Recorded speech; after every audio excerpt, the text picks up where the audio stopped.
신약성경 누가복음 12장 13절부터 21절까지의 말씀입니다.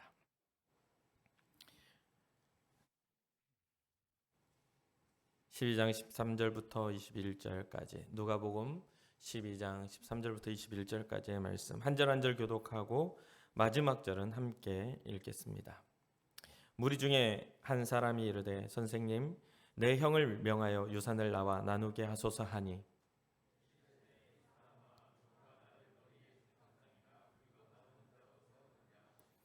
그들에게 이르시되 삼가 모든 탐심을 물리치라. 사람의 생명이 그 소유에 넉넉한 데 있지 아니하리라 하니라 하시고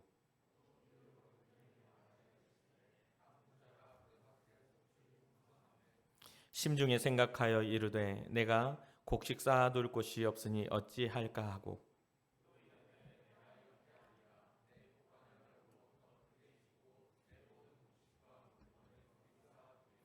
또 내가 내 영혼에게 이르되 영혼아 여러 해 쓸 물건을 많이 쌓아두었으니 평안히 먹고 쉬고 마시고 즐거워하자 하리라 하되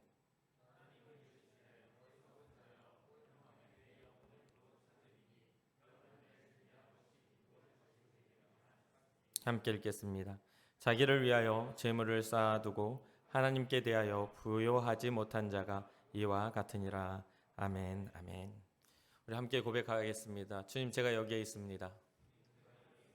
옆 사람 한번 축복합시다. 주님, 제 옆 사람도 여기에 있습니다. 축복해 주세요. 우리의 신앙, 우리의 공동체 고백입니다. 우리는 예수님의 사람입니다. 우리는 예수님 안에 있습니다.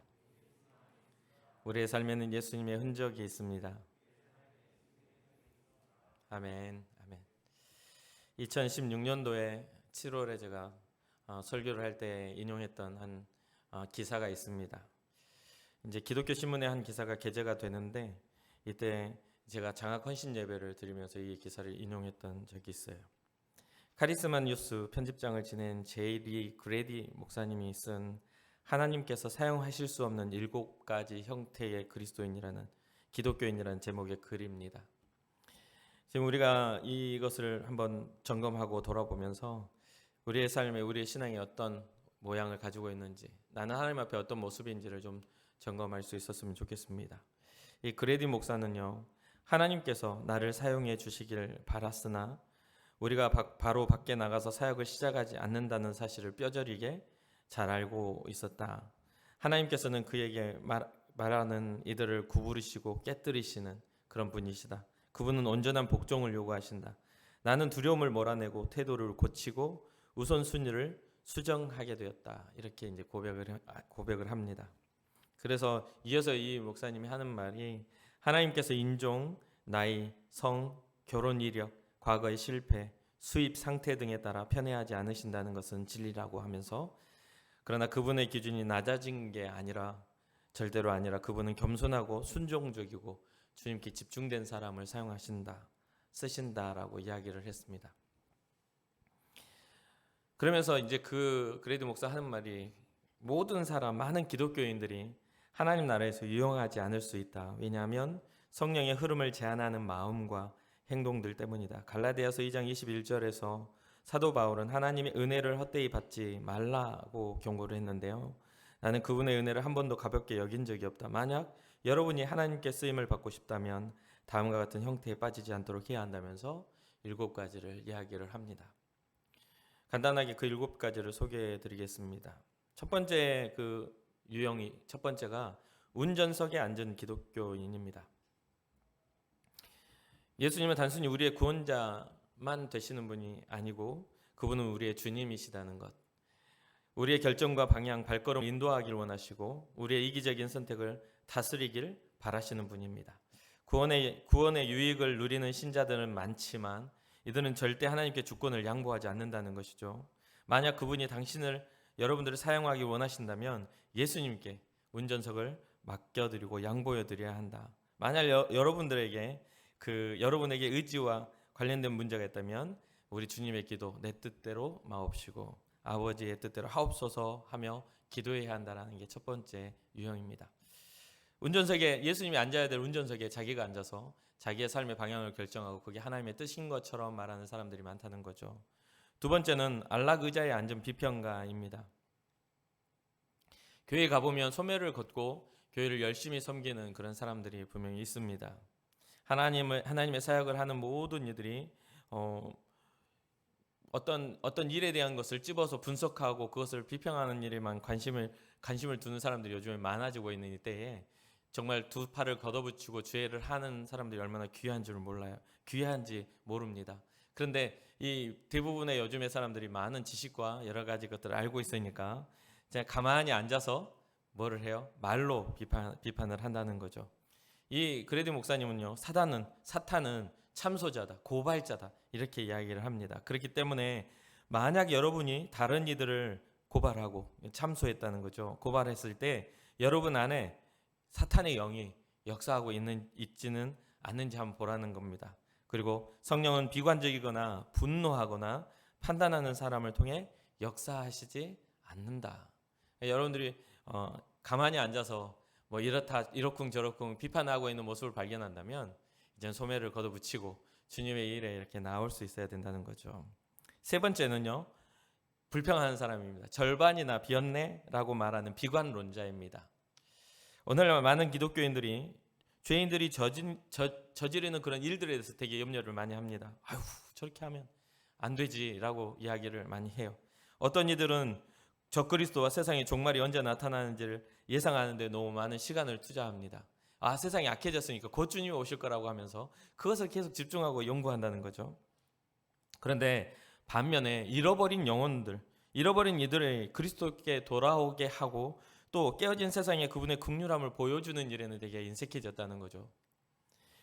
이런 일에 초점을 맞추고 무너져 있는 것들을 세워가며 하나님 기뻐하시는 것에 대한 관심을 갖는 사람들이 많아져야 되는데 오히려 절반이나 비었네, 이것밖에 없어 라고 말하는 비관론자들이 굉장히 많아지고 있다. 그래서 이 그레디 목사님은 여러분 누가 더 많은 영적 열매를 맺을 것 같냐라고 질문을 합니다.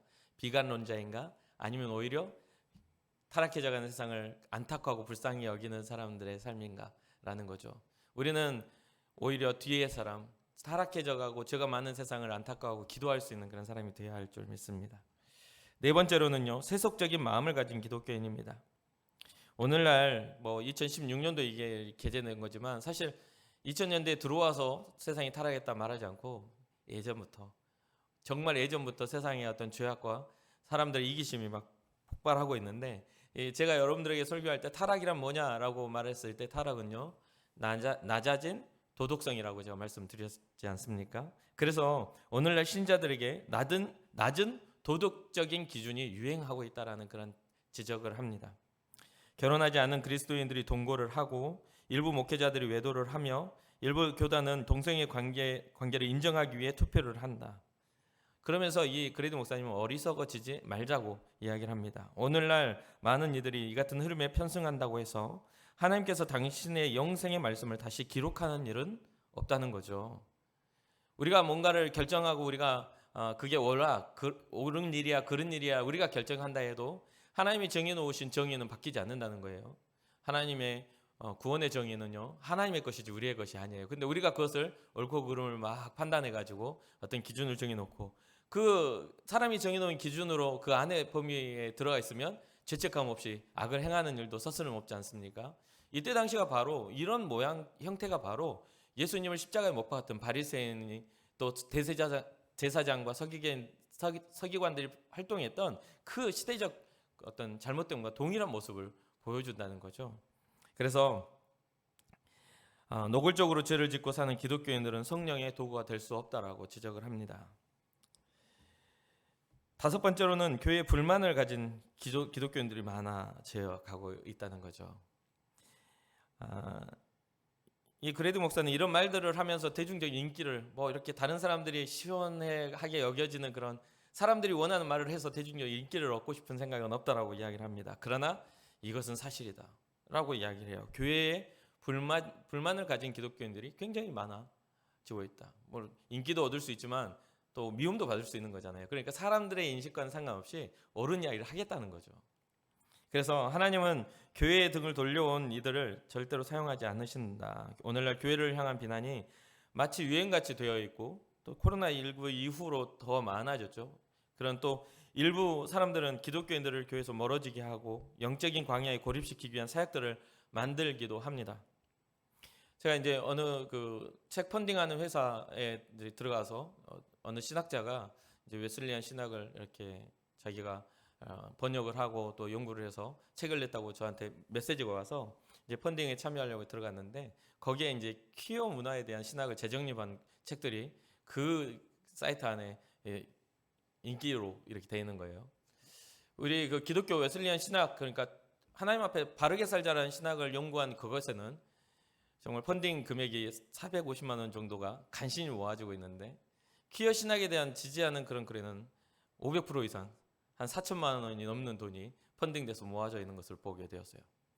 그것을 보면 참 참담하고 좀 가슴 아팠는데, 오늘날 기독교인들이 정말 자기의 영혼을 살릴 만한 그런 신학자들의 활동이나 또 바른 것을 향해 나아가는 사람들에 대한 그 연구에 대해서는 관심이 없고, 세상에서 말하는 이야기나 세상에서 이야기하는 어떤 그런 것들에 초점을 맞춰서 많이 흔들리는 것을 보게 돼요. 정말 우리의 영혼을 살리는 일에 대해서는 관심이 없고, 좀 애매모호하고 뭔가 트렌디한 그러한 이야기에 대해서는 관심이 많아서 오히려 그것을 악을 행하는 일에 관심과 삶을 사용하는 것들을 종종 보게 되는데, 여러분들의 삶에 있어서는 하나님 앞에서의 말씀을 온전히 집중하고 관심 갖는 그런 은혜가 있기를 바라봅니다. 그래서 교회는 하나님의 플랜 A다라고 이야기를 해요. 다른 대안은 없다라고요. 그래서 만약 우리가 하나님께 쓰임을 받고 싶다면 교회에 연합해야 하고, 또 하나님께서 세우신 리더십과 함께하는 것을 배워야 한다라고 이 그레디 목사는 지적을 합니다. 여러분들 개인주의적인 어떤 그런 삶에서 개인주의화되어 있는 우리의 문화 속에 살아가지만, 하나님은 교회를 공동체로 부르셨어요. 손 따로 몸 따로 뭐 눈 따로 코 따로 이렇게 살 수가 없어요. 이건 연합체입니다. 머리 대신 예수 그리스도와 한 몸을 이룬 성도들과의 연합이 교회를 이루어가는 건데, 여러분들이 뭐 코로나가 아닌 다른 그런 것이라 할지라도 어떤 상황에 따라 어쩔 수 없이 예배를 집에서 드려야 되는 것 아니라면 주님의 몸된 교회에 와서 주님 앞에 영광을 올려드리고 경배하는 일에 여러분들의 신앙을 사용하시기를 주님의 이름으로 축복합니다. 그리고 여섯 번째, 소심하고 겁 많은 사람들이라고 하나님 쓰시지 않는, 하나님이 바라보시지 않는 그 7가지 유형 중에 소심하고 겁 많은 사람들이라고 이야기 나와요. 바울 사도가 디모데를 예배소로 보내 교회를 개척하게 했을 때 두려움을 몰아내라고 조언을 합니다. 그는 우리 주님을 부끄러워하지 말라고 이야기를 하고요. 두려움은 사람을 마비시키는 능력이 있다라고 말을 해요. 하나님의 부르심에 순종한 모든 이들은 용감하게 입을 벌려 말하고, 신앙을 변증하고, 거절도 당해보고, 또 가능하다면 박해도 받아야 한다라고 말합니다. 만약 복음을 전하는 것이 두렵다면 여러분들의 두려움을 회개하고 하나님께 거룩한 담대함을 달라고 기도하는 우리가 돼야 된다는 거죠. 마지막으로 게으른 관중입니다. 참 그렇죠. 목사로 사니까 이런 부분들 많이 보게 되는데, 90분 예배하고 나머지 시간을 놀러 가려고 이렇게 하루에 주일에 일정을 짜는 사람들이 굉장히 많아져 가고 있죠. 그래서 90분 예배하고 나머지 시간을 자기를 위해 사용하면서 자기는 참 크리스찬이라고 자기 자신을 아주 다독이는 그런 사람들이 요즘 꽤 많아지고 있어요. 하나님 앞에 정말 90분 와서 정말 집중된 예배를 드리면 좋은데, 대부분의 사람들이 설교 시작하면 눈 감았다가 설교가 끝나면 눈 뜨는 그런 사람들이 많지 않습니까? 그러니까 이게 설교 시작했다 설교 끝났다 이거죠. 노래 같네요. 근데 그렇게 하면서 자기는 굉장히 다른 사람보다 다른, 상대적으로 그래도 교회도 안 나오는데 나는 나왔잖아, 이렇게 아니하는 사람들이 좀 많이 생겨나요. 우리는요, 스마트폰으로 성구도 빨리 읽습니다. 기도도 굉장히 짧게 끝내요. 그러나 이 같은 어떤 그런 영적인 스트레스를 통해서 우리는 제자도의 의미를 잃어버리고 말아요. 그러니까 뭐냐면, 영적인 스트레스라는 건 빨리 끝내고 내일을 해야 되는데, 이게 걸림돌처럼, 하나님 앞에 예배하는 게 걸림돌인 것처럼 여겨지는 그런 스트레스죠.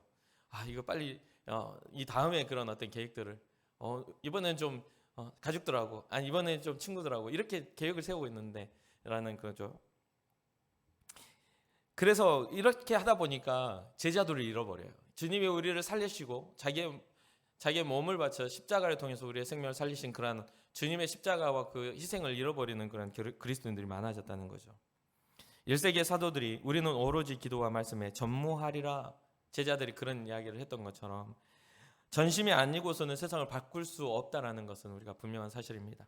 여러분들이 영적인 영향력을 극대화하고 싶다면 반드시 헌신해야 하는, 또 열정적이어야 하는 이유가 있는 거죠.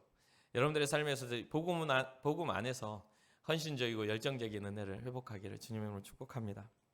이상의 7가지 내용들을 살펴보았는데 여러분 어떻습니까? 여러분들이 속해 있는 그런 어떤 부분이 있습니까? 여러분들이 하나님 앞에서 해결하고 또 변화되어야 하는 부분이 있습니까? 이 7가지 이후로 좀 더 한 가지를 제가 추가하고 싶어서 오늘 본문의 말씀을 이렇게 연결했거든요. 이제까지 이제 사실 이렇게 살아오면서 목사로 살면서 제가 목사이지만 우리 자녀들에게나 우리 삶에 있어서 하나님께 드려지는 그 예물이나 하나님께 드려지는 헌신에 대한 이야기들을 꽤 많이 가르치고 교육을 자주 했던 것으로 생각합니다. 제 아내도 제 자녀들에게 작은 용돈을 주면서도 하나님 앞에 구별된 10의 1조와 감사 예물은 꼭 구별하라고 이야기를 항상 해오고 최근에도 그렇게 계속 하고 있습니다. 앞으로의 삶에서도 우리의 삶도 그렇지만 계속해서 자녀들에게, 우리 자녀들이 다 성인이 돼서 결혼을 하고 살아간다 할지라도 아마 죽을 때까지는 아마 그 교육을 계속 하지 않을까 생각을 해봐요. 그런데 이렇게 뭔가 물질에 대한 것을 우리 자녀들에게는 그렇게 철저하게 하지만 단상에 서가지고 물질에 대한 것에 대한 언급을 해본 적이 별로 없는 것 같아요. 왜냐하면 그만큼 제 삶의 영역에서도 제 친구들이나 전도할 때에 많은 사람들이 물질적인 것 때문에 교회를 비관적으로 보고 교회에 대한 어떤 손가락질을 하는 것을 많이 보았어요. 여러분들의 마음이 어떠한 마음으로 주님 앞에 나와 있는지 모르겠지만 이곳에 나와 있는 여러분들에게도 어쩌면은 헌금을 하나님 앞에 구별된 예물을 준비해서 와라 하면서 의무적으로 그렇게 부여한다면 아마 굉장히 부정적이고 안 좋은 그런 곳으로 마음으로 불평하는 사람들이 생겨날 수도 있을 거라는 생각을 해요. 뭐 각자 좀 다르니까요. 그런데 여러분들이 꼭 한 번쯤은 오늘 같은 말씀을 좀 기억하고 생각해 보아야 한다고 저는 생각을 합니다. 마지막으로 제가 이 7가지 중에 한 가지 더 추가하고 싶은 현대 하나님 쓰시지 않는 그런 사람들, 이 사람들의 유형 중 하나를 더 추가한다면 물질주의적인 크리스천입니다. 물질주의적 크리스천. 이것은 성도뿐 아니라 목회자도 마찬가지 포함돼요. 모든 사람이 다 포함되어 있는 거고, 이 물질주의적인 것은 꼭 돈만뿐 아니라 현실주의, 그리고 인간주의, 인본주의, 때로는 육체로 살아가는 어떤 그런 육신주의라고도 말할 수 있겠죠. 모든 어떤 삶에 있어서 생활의 환경에 있어서 우리가 필요한 것들이 물질이기 때문에요. 본문의 배경에는요, 예수님의 말씀을 들으려고 수많은 사람들이 찾아옵니다. 이 얘기에서 보면 12장 1절을 보면 어떻게 이야기해요? 무리 수만 명이 모였다고 이야기해요. 수만 명이. 그러니까 이게 작은 숫자가 아니에요. 어마어마한 숫자가 예수님의 말씀을 들으려고 찾아와서 이 예수님의 말씀을 듣고 있는 상황입니다. 그래서 이 예수님이 모여 있는 사람들에게 가르치신 가르침이 뭡니까?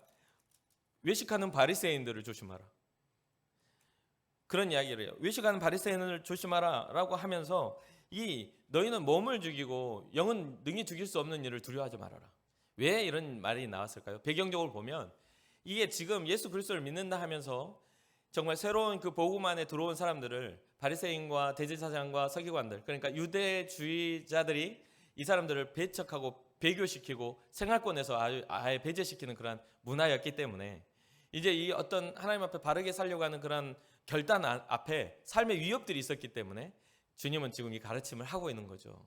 몸은 죽일 수 있지만 영을 죽이지 못한 사람을 두려워하지 말고 오히려 몸과 영을 동시에 멸하시는 심판하신 이를 두려워하라 라고 이야기를 하고 있어요. 그러면서 5절에 보면 마땅히 두려워할 자를 내가 너희에게 보이리니 라고 하면서 곧 죽인 후에 또한 지옥에 던져 넣는 권세에 있는 그를 두려워하라. 하나님을 두려워하라. 그러니까 물질주의자들의 어떤 그런 추구와 자기의 이익과 상관없는 사람들을 배척시키는 그런 시스템의 두려움을 느끼지 말고 너희 영과 육을 동시에 멸하실 심판하실 그 하나님을 두려워해야 하는 거야 라고 하면서 굉장히 영적인 부분에서 예수님이 가르침을 가르쳐주고 계시거든요. 그런데 그렇게 한참 말씀하고 계시는데 오늘 본문에 보면 뜬금없는 질문을 한 사람이 생겨납니다. 어떤 질문을 하죠. 13절 오늘 본문입니다. 무리 중에 한 사람이 이르되 선생님 내 형을 명하여 유산을 나와 나누게 하소서 하니 이르시되 이 사람아 누가 나를 너희의 재판장이나 물건 나누는 자로 세웠느냐 하시고 그들에게 이르시되 삼가 모든 탐심을 물리치라 사람의 생명이 그 소유에 넉넉한 데 있지 아니하니라 하시고 영적인 세계 하나님 앞에서의 두려워라고 하는데 갑자기 이 사람이 질문을 던지는 거예요. 형이 나한테 유산을 넘겨주지 않습니다. 그걸 나한테 나눌 수 있도록 권세 있는 예수님이 한번 그 명령 좀 내려주시죠라고 하면서 자기네들의 어떤 이익 관계에 예수님을 엮어 넣는 그런 모습들을 보게 돼요. 여러분 혹시 그런 기도 해본 적 있지 않습니까? 주님과 전혀 상관없는데 뭔가 잘 되고 싶은 생각 그런 기도 해보지는 않았습니까? 여러분들 삶의 비전, 여러분들이 원하는 기도의 제목들이 하나님 앞에는 영광이 1도 안 되는데 영광 되는 것처럼 포장해 보지는 않았습니까? 가끔 어떤 사람들은 그래요. 미래에 내가 하나님 앞에 복을 받으면 뭘 하겠다. 그때 가서 기억할는지 모르겠어요. 주님이 복을 주셔서 잘 되면 지금 했던 이 기도가 10년 뒤에 기억할 수 있으려나? 여러분 10년 전에 했던 기도 지금 기억하십니까? 아니 하나님을 위해 뭔가를 하겠다라는 어떤 그런 것들 양심의 찔림을 받아서 지금까지도 기억하고 계시는 분이 있을 수도 있어요. 그렇죠? 내가 주님 저 열방을 향하여 저 선교를 향하여 내가 내 한 몸 다 바치겠습니다라고 했는데 현실 때문에 못하고 10년 동안 미루고 있는 이런 상황 속에 죄책감을 느끼고 있는 분은 있을 수도 있겠죠. 그런데 진짜 하나님이 나에게 주시는 그런 순간순간의 기도들이 아무런 의미 없이 내게 유익이 되는 것을 하나님의 영광인 것처럼 생각하는 사람도 굉장히 많다는 거죠. 사랑하는 청년 여러분, 여러분들의 이 기도가 이 뜬금없는 질문을 하는 사람과 같은 그런 기도가 되지 않기를 주님의 이름으로 축복합니다. 주님은 지금 영적인 세계에 하나님 나라의 어떤 법칙, 하나님의 권위에 대해서 이야기하고 있는데 이 사람은 그 권위를 가지고 자기의 유산 나누는 일에 사용하려고 하는 그런 정말 묘한 그런 포인트로 접근을 하게 되죠. 예수님이 하신 대답은 그가 원하는 것을 이루어 주시기보다는 오히려 탐심에 대해서 경계하라고 말합니다. 오히려 나는 너에게 그런 것들을 나누는 재판장이 되지 않아라고 단호한 거절을 하시죠. 전혀 뜬금없고 상관없는 그런 상황인 것 같아도요. 이 연결을 쭉 연결해서 보면 이게 연관이 있습니다. 이 가르침을 보면 갑자기 이 질문과 함께 이 예수님의 가르침이 이 사람은 자기의 이익을 위해서 질문하였지만 예수님의 가르침은 너의 삶의 방향이 어떻게 돼야 하는지를 정확하게 가르쳐주고 있는 것을 보게 돼요. 그러면서 부자에 대한 비유를 하십니다. 물질에 대한 잘못된 인식이 가져오는 불행에 대해서 예수님께서 가르쳐 주시죠. 탐욕으로 인해 하나님을 잃어버린 세대에 대한 강한 가르침을 이렇게 주님이 보여주고 있어요. 지금 이 상황은 헬레니즘 문화예요. 굉장히 물질주의적이고 철학적인 그런 사고가 가득 차 있었고요. 이스라엘 민족은 그 종교 지도자들마저도 물질주의에 빠져 있었습니다. 그래서 하나님의 성전을 장사하는 터전으로 만들었고 자기네의 유익의 도구로 만들어서 그것을 반대하는 사람들을 제거하고 정말 예수님마저도 십자가에 못 박아 죽이는 그런 상황까지 이르게 되는 정말 악한 일이 물질주의로 관영해져 있는 상태예요. 그래서 예수님이라도 죽일 수 있는 이 상황에서 지금 예수님은 분명하게 이것을 가르쳐 주는데 이 본문에서 이 부자가 잘못한 부분이 몇 가지가 이 비유를 든 이 부자의 예를 들면서 잘못 인식하고 있는 것들을 예수님이 비유로 가르쳐 주고 있는 걸 보게 돼요. 첫 번째는요. 16절부터 18절까지예요. 또 비유로 그들에게 말하여 이르시되 한 부자가 그 밭에 소출이 풍성함에 심중에 생각하여 이르되 내가 곡식 쌓아둘 곳이 없으니 어찌할까. 너무 많이 소출이 많아져 가지고 이제 창고가 다 차고 넘치니까 소출을 다 쌓아놓을 곳이 없는 거죠. 그러니까 18절에 또 이르되 내가 이렇게 하리라. 내 곡간을 헐고 더 크게 짓고 내 모든 곡식과 물건을 거기 쌓아두리라. 이 첫 번째 예수님께 지적하고 싶었던 그 내용이 바로 이 부분입니다. 부자가 가진 자기 소유에 대한 생각입니다. 예수님께서 그 부자가 가지고 있는 소유에 대한 생각을 지금 드러내고 계세요. 이 부자만의 생각입니까? 여러분도 많은 것들을 누리면 더 많은 것들을 가지면 이런 생각 부자와 같이 하지 않겠습니까? 어떤 사람 여기 앉아 있는 사람 중에 나는 많이 가져본 적이 없어가지고 와닿지 않아요 라고 생각하는 사람도 분명히 있을 수 있어요. 와닿지 않습니다라고 말할 수 있습니다. 하지만 조금만 주의 깊게 보면요, 세상의 흐름 자체가 물질주의로 흘러가고 있는 것을 보게 돼요. 물질 만능주의라고 하죠. 오늘날 우리가 살아가는 모든 것들에 우리의 자신감을 결정하는 것도 다 물질입니다. 굉장히 그런 부분들이 강하게 작용을 해요. 여러분들이 이 청년의 시기인데 완전히 돈이 많아가지고 뭐 이렇게 진짜 사람들이 타보지 못할 굉장히 비싼 차를 타고 교회에 올 때 굉장히 당당하게 들어오지 않겠습니까? 부끄러워서 숨어서 들어오겠습니까? 그렇지 않을죠. 바라랑 하면서 들어오겠죠. 그렇지 않아요? 가진 사람들 대부분 그런 생각을 많이 가져요. 그런 부분들이죠. 소유에 대한 것들. 그런데 조금만 더 깊이 근본적으로 들어가 보면요, 우리가 누리는 부는요, 성경은 하나님으로부터 비롯된 것이라고 분명히 말하고 있습니다. 학개서 2장 8절에 보면 은도 내 것이요 금도 내 것이니라 만군의 여호와의 말이니라. 단순히 학개의 말을 이렇게 인용하지 않아도요, 모든 세상의 만물의 창조주가 하나님이세요. 온 세상을 만드신 이가 하나님이세요. 그렇기 때문에 우리는 하나님의 것을 가져다가 우리의 부를 쌓고 살아가는 거지, 내가 뭔가 노력해서 얻을 수 있는 게, 물론 노력했다고 땀 흘리고 노력해서 얻는 소출이지만 그것도 하나님이 허락하셨기에 가능한 일이라는 거죠. 그러면서 이 부자가 가지고 있는 소유에 대한 그런 근본적인 질문을 예수님께서 지금 지적하고 계시는 거죠. 그러면서 부자가 두 번째 착각을 하는데 뭐냐면, 자기가 가진 것은 자기만을 위해 쓸 내 것이라는 어떤 자기만을 위해 쓸 것이라는 그런 착각을 합니다. 19절에 보면 또 내가 내 영혼에게 이르되 영혼아 여러 해 쓸 물건을 많이 쌓아두었으니 평안히 쉬고 먹고 마시고 즐거워하자 하리라 하되, 하나님의 뜻을 알지 못하는 부자는요, 자기의 소유가 자신을 위해 쓰여져야 된다고 생각을 했어요. 그래 여겨졌기 때문에 자기의 삶의 방향성이, 그 소유에 있어서 자기가 살아가는 삶의 방향성이 자기에게 집중되어 있었습니다. 하나님이 이 땅에 우리를 보내시고 이루시고자 하는 하나님의 비전은 일도 생각하지 않았어요. 전혀 관심이 없었어요. 이제는 많이 쌓고 많이 내가 축적해 놓았으니 이제 편히 놀고 먹고 내가 편안하게 살자라는 그런 어떤 삶의 안일함의 그런 비전을 가지고 있었죠. 자기 자신의 계획들로 이 사람은 가득 차 있었어요.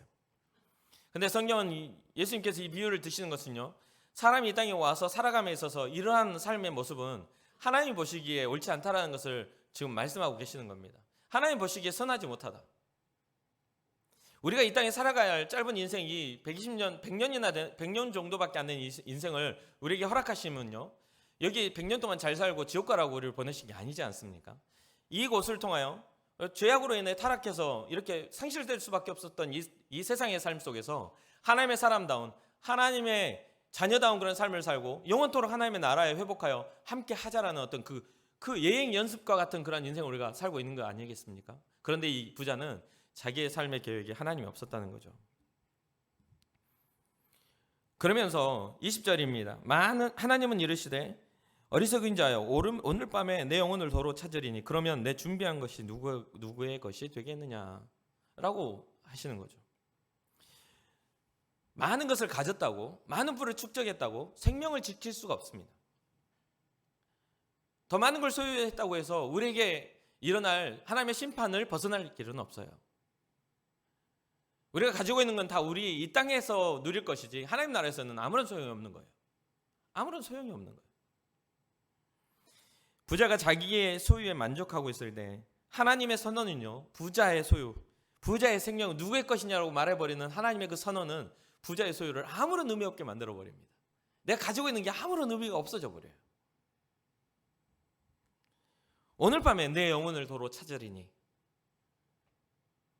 오늘 밤에 우리의 영혼을 주님이 찾아가신다 하면 우리가 가진 꿈은 무엇이고 우리의 가진 비전은 무엇이고 우리가 가진 어떤 관계와 우리의 가진 모든 좋은 것들이 무엇입니까? 아무런 의미가 없어지는 거죠. 결국 주님 앞에 서서, 심판대 앞에 서서 우리의 삶을 낱낱이 주님 앞에 내려놓고 심판을 받아야 할 존재밖에 안 되는 겁니다. 그리고 마지막에 예수님께서 어떤 말씀하시죠? 21절입니다. 자기를 위하여 재물을 쌓아두고 하나님께 대하여 부요하지 못한 자가 이와 같다. 자기를 위하여 재물을 쌓아두고 하나님께 대하여 부요하지 못한 자. 여러분과 저의 모습, 우리의 모습은 현재 어떻습니까? 하나님께 부요한 자가 되어 있습니까? 여러분 하나님께 부요하십니까? 하나님께 넉넉하십니까? 여러분 시간, 여러분들의 열정, 여러분들의 물질들 하나님 앞에 넉넉하십니까? 하나님이 우리가 주님 앞에 드리는 10,000원짜리가 필요하신 분입니까? 아니면 금덩어리 여러분들이 금발을 가져와서 헌금을 드린다고 주님이 그게 필요할까요? 결국 주님이 만드신 건데 무엇 때문에 주님은 우리에게 주님 앞에 나오면서 빈손으로 오지 말라고 말씀하실까요? 이스라엘 백성들 보면 무교절 77절 뭐 이런 절기를 하러 올라올 때 너희는 여호와 앞에 빈손으로 나오지 말라고 경고합니다. 왜 그런 이야기를 하실까요? 주님이 양 피가 필요해서요? 염소 피가 필요해가지고? 아니잖아요. 용서해 줄 구실이 필요한 거잖아요. 생명과 생명을 바꿔줄 그런 어떤 의미가 필요했던 거 아닙니까? 그게 의미를 잃어버리니까 이사야서를 통해서 뭐라고요? 너희가 드리는 그 예물과 그 태우는 모든 그런 제사가 정말 역겹게 만드는구나. 너무너무 토할 것 같다. 그 가증한 것 때문에. 그렇게 경고합니다. 사랑하는 청년 여러분, 여러분들 이 자리에 나와서 주님 앞에 구별됨이 정말 주님이 기뻐하실 만한 구별인지를 고민해 보시길 주님의 이름 축복합니다. 그러면서 오늘 본문에 쭉 더 내려오다 보면 33절과 34절에 이러한 말이 기록이 돼요. 너희 소유를 팔아 구제하여 낡아지지 아니하는 배낭을 만들라. 곧 하늘에 둔 바 다함이 없는 보물이니 거기는 도둑도 가까이 하는 일이 없고 좀도 먹는 일이 없느니라. 그래서 34절에 너희 보물이 있는 곳에는 너희 마음도 있느니라. 여러분들이 보물처럼 여겨지는 것을 주님 앞에 구별할 수 있는 은혜와 복이 있기를 주님의 이름으로 축복합니다. 우리 예전사에서 계속해서 그런 이벤트를 하잖아요. 차 한 잔 값을 모아서 정말 어려운 사람들이나 선교하시는 선교사님들이나 또 누군가를 돕는 일에 우리가 사용하자고. 여러분들 마음이 거기에 움직여지지 않는다면 여러분들은 하나님 앞에 가난한 사람들입니다. 주님 앞에 갔을 때, 주님 앞에 섰을 때 되게 부끄럽게. 그래서 정말 주님의 나라에 갔는데 뭐 이렇게 뭐 아무것도 가진 게 없어가지고 벌거벗고 있는 분은 저 찾아오시면 제가 옷 한 벌은 빌려드리겠습니다. 네. 제가 많이 가지고 있을 거니까. 또 여러분 중에 좀 넉넉하게 주님 앞에 부유한 사람이 있다면 다른 사람 좀 부끄럽게 이렇게 넌닝만 입고 있으면 외투도 좀 벗어주시고 하면 좋을 것 같습니다. 정말 주님 앞에 섰을 때 부끄러워지지 않기를, 주님 앞에 부유한 자가 되어 주님의 영광을 위해 구별된 삶을 살아갈 수 있기를 주님의 이름으로 축복합니다. 제가 매번 설교 전에 우리 봉헌 예물을 기도할 때 3가지를 이야기하지 않습니까? 그렇죠? 첫 번째 구별이 뭐예요? 여러분들의 시간입니다. 여러분들의 시간은 금과 같아요. 청년 때의 시간은 정말 금방 지나가는 화살과 같아가지고 어찌나 이렇게 빨리 가는지 그렇게 생각하죠? 그렇죠? 그런데 나이 들면 더 빨리 간다니까. 나이 숫자대로 그 속도가 빨라진다니까. 근데 여러분들은 되게 느린 시간을 가지고 있는 거예요. 빡빡하게 살지만. 그리고 그 가치가 있는 거죠. 청년 때 더 가치 있는 것을 하나님 앞에 구별하여 주님 앞에 여러분들의 시간을 드리는 거지 않습니까? 두 번째는 진짜 이거 중요한데 열정입니다. 사랑입니다. 여러분 지금 하나님을 향한 관심과 사랑을 구별한 거예요. 그냥 의미 없이 주님의 전에 나와가지고 멍 때리고 앉아있다가, 세상에서는 요즘에 캠프파이어 하면서 불멍한다는데 여러분들 교회 와가지고 목사님 얼굴 보면서 멍 때리고 있으면 되겠습니까? 뭐 힐링은 되겠네요. 그렇죠? 여러분들이 계속 쳐다보고 있으니까 좀 더 잘생겨지려고 막 노력도 하고 막 좋은 옷도 입고 몸매도 갖고 이렇게 해야 되는 건가요? 불멍 때리듯이 교회에 와가지고 말씀이 무슨 뜻인지도 이해하지 못하고 가는 그런 의미 없는 발걸음 되지 않기를 주님의 이름으로 축복합니다. 주님 앞에서 깨달으십시오. 여러분들의 관심과 사랑이 어디에 속해야 되는지를 깨달으십시오. 내 열정을 주님 앞에 구별합니다. 주님, 나의 이 예배를 받아 주시옵소서. 내 삶을 받아 주시옵소서. 그리고 여러분들 올 때요, 마지막 3번째죠. 예물 봉헌 기도할 때마다 제가 축복하는 게 있어요. 주님 앞에 구별된 물질, 이거 아무것도 아닌 것 같아도 여러분들의 신앙이 여기 안에 들어있는 거예요. 주님 앞에 나오는데 빈손으로 오는 거, 나중에 주님이 여러분들 만났을 때 빈손으로 만나는 것과 같아요. 주님이 여러분들한테 줄 게 없어. 왔는데 줄 게 없어. 왜? 보물을 하늘에 쌓아둔 게 없으니까. 선한 마음과 양심으로 세상에 흘려보내지도 않아. 주님 앞에 나오면서 나를 위해 십자가를 위해 죽으셨다 하는데도 별로 관심이 별로 없어. 그냥 와서 그냥 드려주는 것만으로 감사하셔야죠. 라고 그렇게 생각하는 신앙자들이 굉장히 많아요. 사랑하는 청년 여러분, 우리 하나님은 우리의 구원자, 우리의 심판자예요. 예수 그리스도는 우리를 위해 십자가를 지신, 우리의 고통과 아픔을 대신 짊어지신 분이에요. 좀 우리 뻔뻔해지지는 맙시다. 내가 막 죽어가고 있는데 장기 하나가 뭐 문제 죽어가고 있는데 어떤 사람이 와서 내가 장기를 기증해 주겠다 했는데 딱 받으니까 이 사람은 2개 있는 거 하나 떼가지고 이제 파리파리해져가지고 2개 뭐 신장이라면요 파리파리해져서 이제 하나밖에 없어서 진짜 어떻게 잘 살아야지 하고 있는데 딱 바꿔서 고마워요 하고 가버려. 아무런 어떤 진짜 고마운 것 같은 느낌이 없어. 그럼 준 사람이 어떤 생각이 들겠어요? 되게 허망하지 않겠어요? 그리스도의 십자가와 사랑을 우리가 허망하게 받아서는 안 돼요. 별거 아닌 것 같죠? 여러분 신앙과 결부돼서 이게 아깝게 느껴진다면 되게 그건 정말 이기적인 거죠. 여러분 병원 가가지고 감기를 낫게 하는데도 의사가 달라는 대로 주지 않습니까?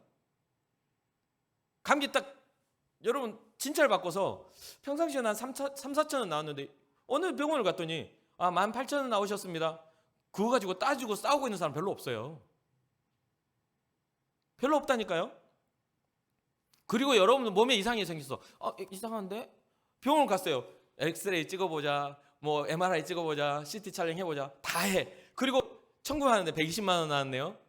이 사람이 하고 멱살 잡고 내가 이거 찍어달라고 하면서 하는 사람도 있을 수는 있겠지만 대부분 가가지고 여러분 몸에 이상이 생겨서 옷 벗어보세요. 다 벗습니다.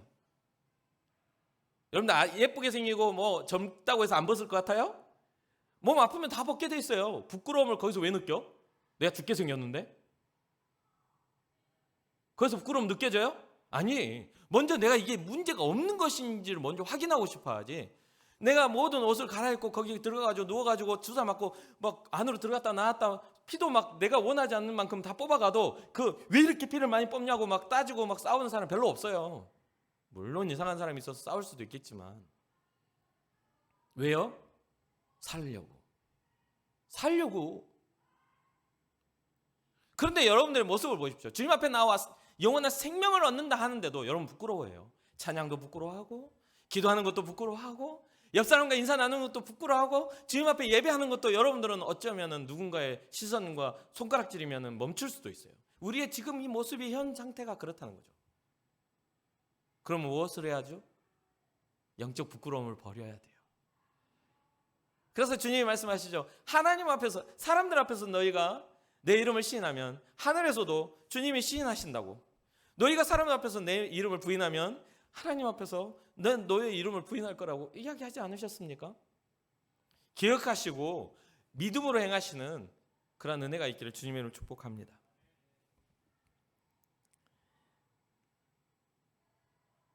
마지막으로 질문을 던져요. 과연 우리는 하나님께 부유한 사람들인가? 나는 과연 하나님 앞에 넉넉한 사람인가? 꼭 고민해 보시고 하나님의 나라와 온전한 뜻을 위하여 여러분 삶을 세워가시는 은혜가 복이 있기를 주님의 이름으로 축복합니다.